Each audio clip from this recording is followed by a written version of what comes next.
Anak saya nggak batasin, saya bebasin dia pegang 100% sehari sendiri. Tapi saya kontrol lewat aplikasi dari handphone saya gitu. Saya lihat kalau terlalu lama hari itu saya ajak ngobrol malamnya gitu. Kelihatan nih kan durasinya, oh misalnya main Roblox berapa lama, kan kelihatan ya kan, lihat YouTube berapa lama gitu. Emang hari ini kenapa? Kok bukanya lama banget, ada apa?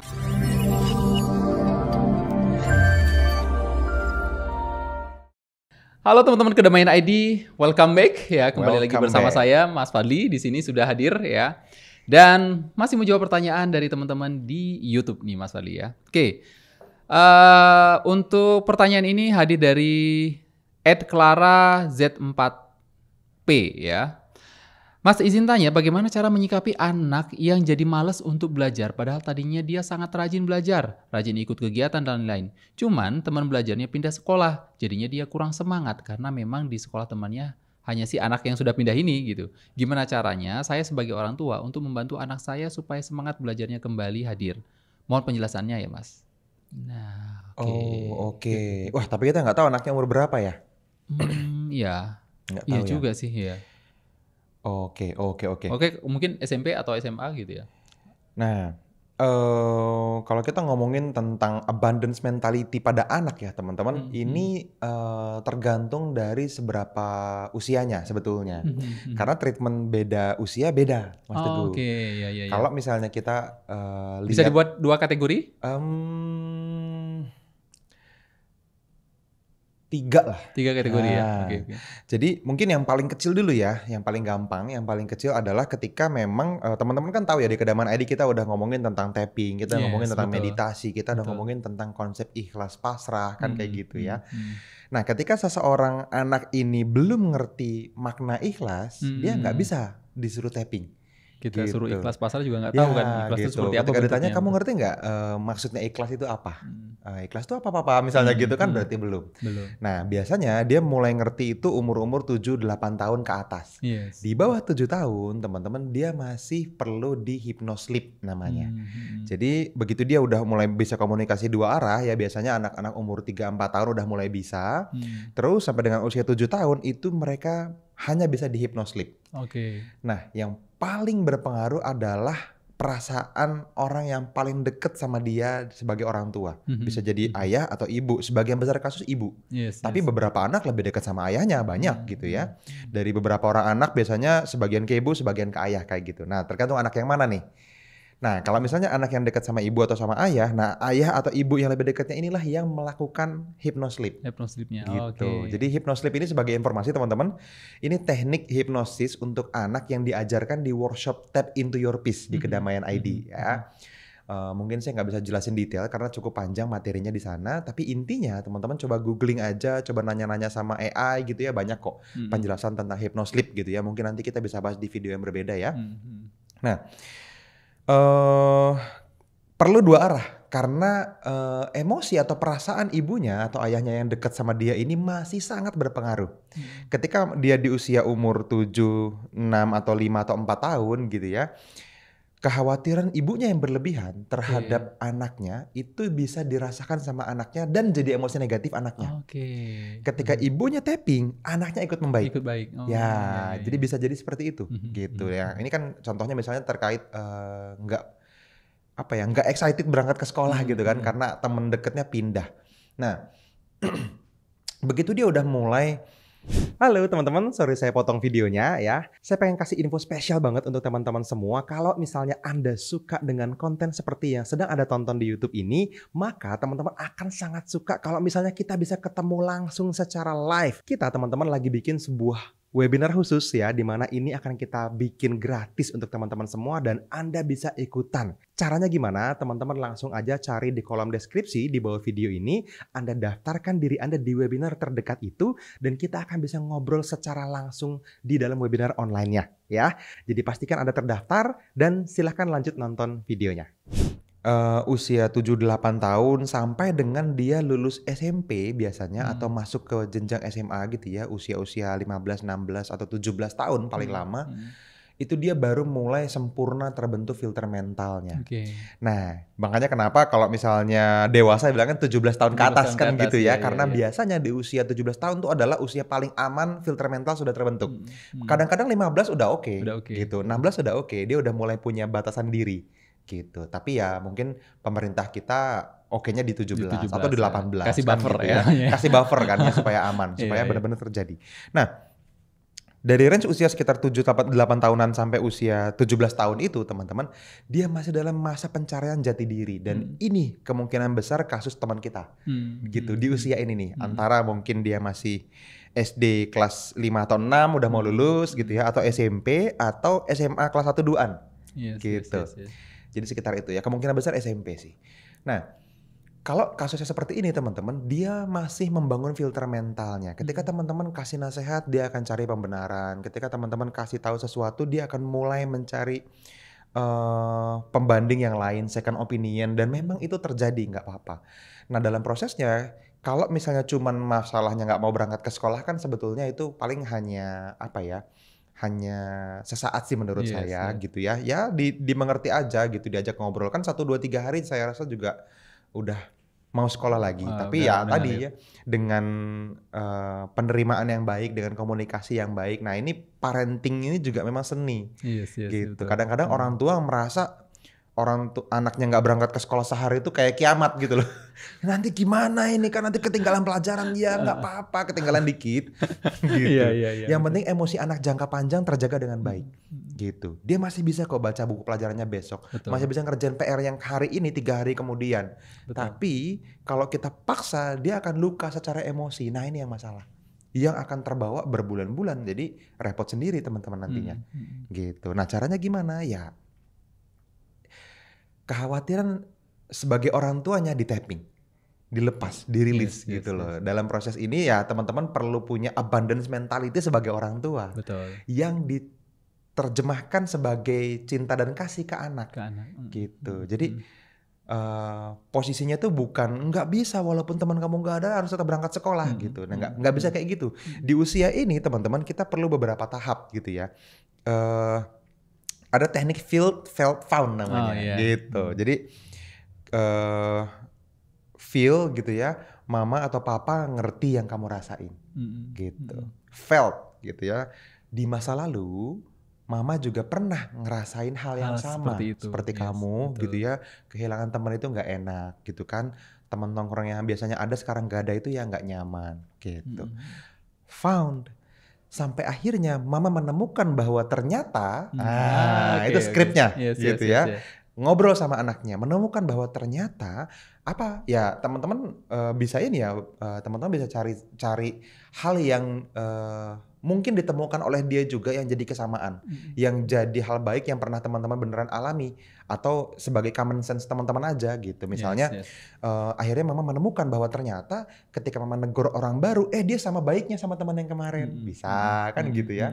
Atau mama menemukan bahwa ternyata ketika mama berangkat ekskul ini, dapat sahabat baru misalnya gitu. Atau ngobrol sama guru, terus gurunya juga bilang, ada loh orang yang juga lagi kayak kamu, dia pengen punya teman ngobrol. Ibu kenalin yuk, atau bapak kenalin yuk gitu. Gurunya bisa menjembatani. Nah, itu bisa terjadi loh di sekolah gitu. Mama juga dulu kayak gitu. Nah, coba cari satu hal yang tulus bisa diceritain sama anak Anda. Nah, ini dalam proses tanpa mendebat gitu. Nah, di umur itu sangat-sangat krusial dan nggak beres kalau cuman sekedar teman-teman ngasih arahan. Ini sama kayak afirmasi tapi ditolak gitu loh. Iya, ditolak sama anak gitu ya kan. Yes. Tapi kalau anaknya udah gede, udah 17, 18, 19 tahun udah SMA atau bahkan lulus SMA nggak mau berangkat kuliah. Nah, kalau ini sih jelas tapping itu bisa jadi solusi menurut saya karena dia udah punya ego yang benar sebetulnya, ego state yang cukup dewasa untuk bisa menilai versi diri mana yang akan muncul ke permukaan kalau misalnya saya tapping. Nah, tinggal di tapping, kamu ngerasainnya apa gitu. Oh, aku nanti khawatir nggak ada yang negor. Oke, khawatirnya di tapping. Oh, aku nanti takut misalnya nggak ada yang dampingin pas pelajaran yang susah, dia biasanya dampingin. Oke, nanti itu takutnya di tapping. Nah, itu mungkin range umur dan treatmentnya gitu kira-kira. Jadi yang paling berpengaruh gini, yang saya perlu pesankan adalah gini teman-teman ya.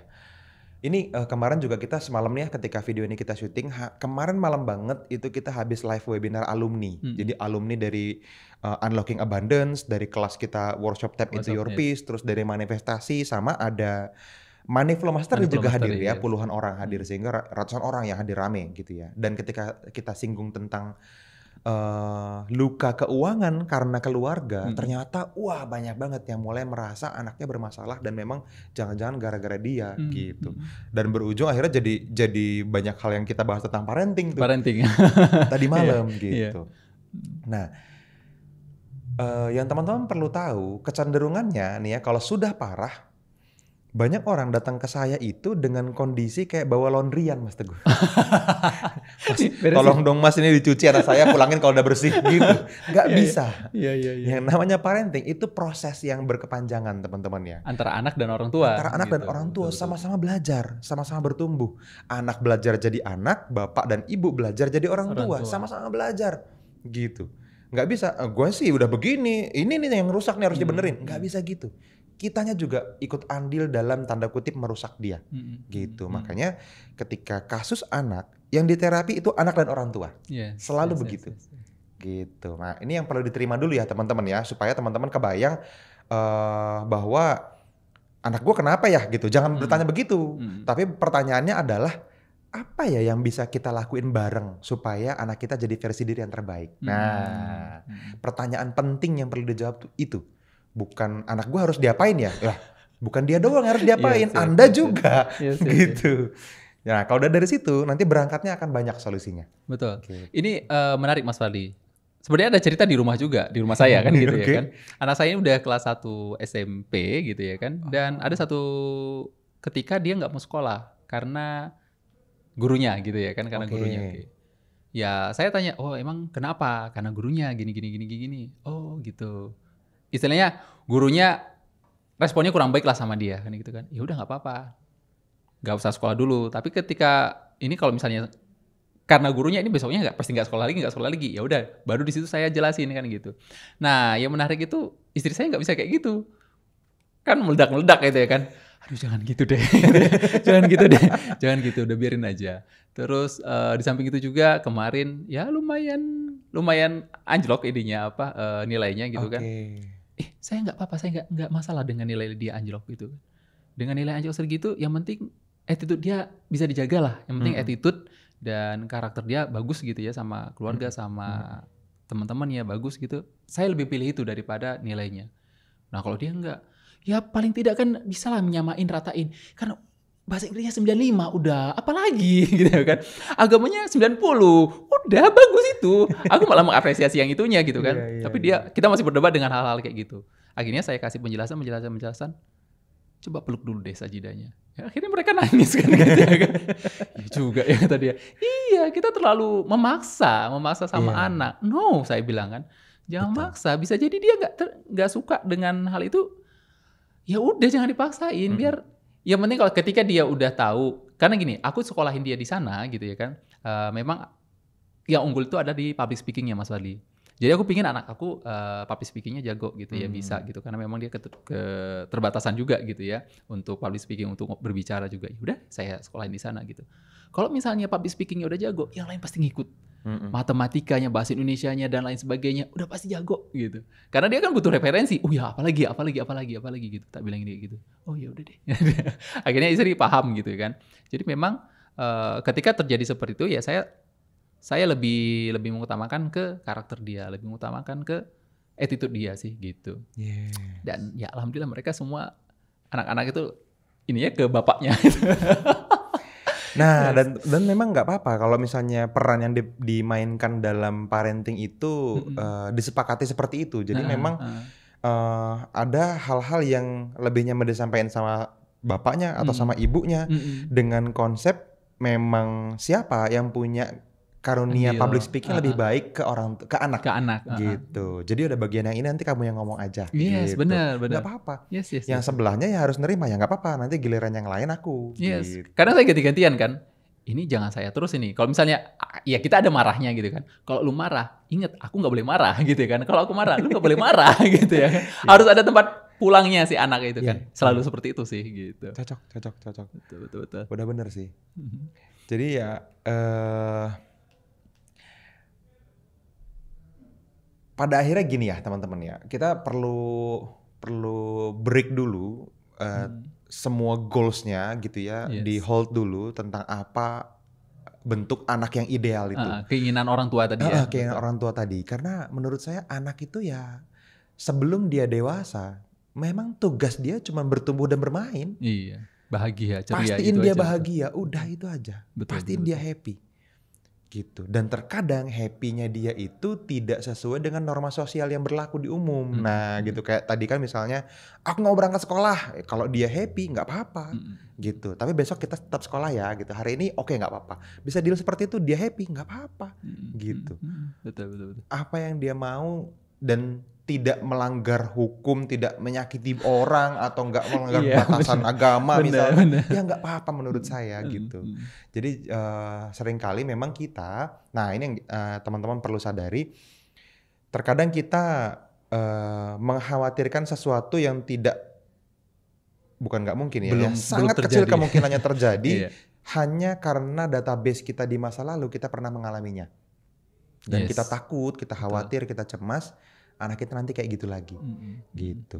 Nah, kalau teman-teman memperlakukan anak seperti itu, walaupun Anda udah tahu itu salah dan Anda udah ngalamin sakitnya dan gak enaknya, kan teman-teman kayak ngulang kesalahannya sama dari apa yang orang tua Anda lakukan ke Anda.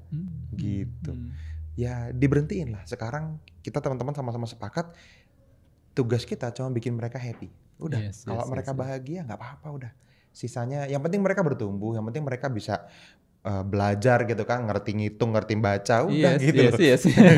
Ngerti sopan santun kan Bener. gitu.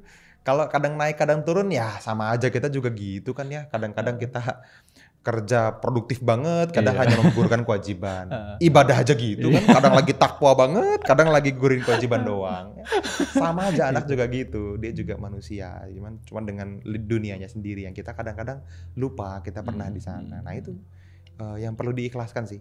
Karena kalau udah datang dari kondisi yang sangat ikhlas teman-teman ya, udah berangkat dari kondisi di mana teman-teman sudah sangat percaya dan yakin bahwa tangan kita dibantu oleh Tuhan membangun pribadi sang anak ini menjadi persembahan terbaik buat dunia gitu ya, buat agama ya misalnya gitu, buat nusa dan bangsa misalnya. Nah, teman-teman akan melihat sesuatu yang jauh lebih besar daripada sekedar aduh dia susah makan, aduh dia lihat HP mulu, aduh dia nggak mau sekolah gitu. No, goalsnya jauh lebih gede dari itu. Nah, sehingga gesekan-gesekan kecil harian teman-teman akan bisa lebih mentoleransi dengan ikhlas. Yes, tetap perlu di treatment, nggak bisa kita biarin aja karena kita lebih dewasa sebagai orang dewasa namanya juga gitu kan. Itu kuncinya kan gitu ya. Kayak dia makan es krim terus ya janganlah, ganti sesekali makan buah kan gitu. Nah, hal-hal seperti itu kan kita perlu kontrol, tetapi tidak es krim dilarang 100% harus buah. Nah, itu yang nggak bisa. Dia perlu happy juga. Betul, apalagi kan anak-anak sekarang kan sangat gadgeting ya gitu ya kan, sama gadget banget. Dia bisa nggak keluar kamar kan, main gadget aja. Ya itu kita perlu masuk. Nggak apa-apa. Boleh masuk ya gitu. Ya udah tinggal ngobrol aja. Dan yang dibangun itu self control teman-teman. Bukan kontrol diktator seorang orang tua. Gitu. Anak saya nggak batasin, saya bebasin. Dia pegang 100% sehari sendiri. Tapi saya kontrol lewat aplikasi dari handphone saya gitu. Saya lihat kalau terlalu lama hari itu saya ajak ngobrol malamnya gitu.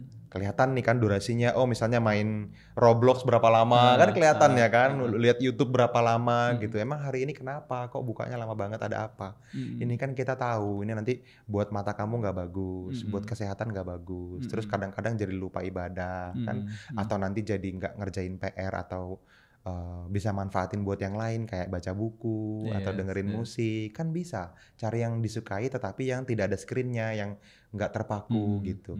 Nanti lama-lama dia ngerti kok, mungkin butuh beberapa kali percobaan sampai dia paham. Nah kalau udah terbangun self controlnya teman-teman, which is itu yang Anda pengen pasti gitu ya, teman-teman akan mulai berkurang rasa khawatirnya.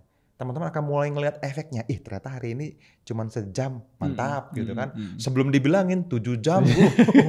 Kalau libur, dari bangun sampai tidur kayaknya dia buka kan. Cuma berhenti pas makan sama pas ngapain doang gitu kan. Nah itu perlu dilihat gitu pelan-pelan. Sambil ya di treatment dengan tadi ya. Anaknya di usia berapa, di treatment dengan range usia tadi ya. Yes, Yang betul. kecil, yang sedang, atau yang gede. SML. Iya, iya, iya. Gitu, sesuai ukuran Oke, ya.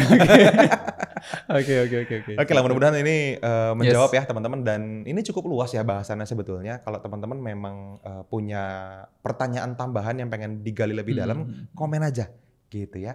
Dan share video ini ke pasangan Anda, ini penting. Yes, Supaya teman-teman betul, bisa betul. diskusi nanti apa yang kira-kira penting untuk membangun energi positif tentang parenting bareng sama pasangan.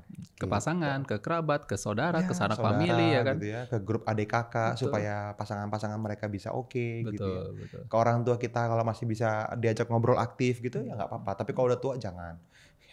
Gitu. Kasihan, nambahin pikiran aja. Apaan ini? Iya, Kalau iya. teman-teman masih muda mungkin kan masih SMA udah nonton atau kuliah gitu ngobrol sama orang tua, ini kayaknya oke nih. Nah, oke lah nggak apa-apa.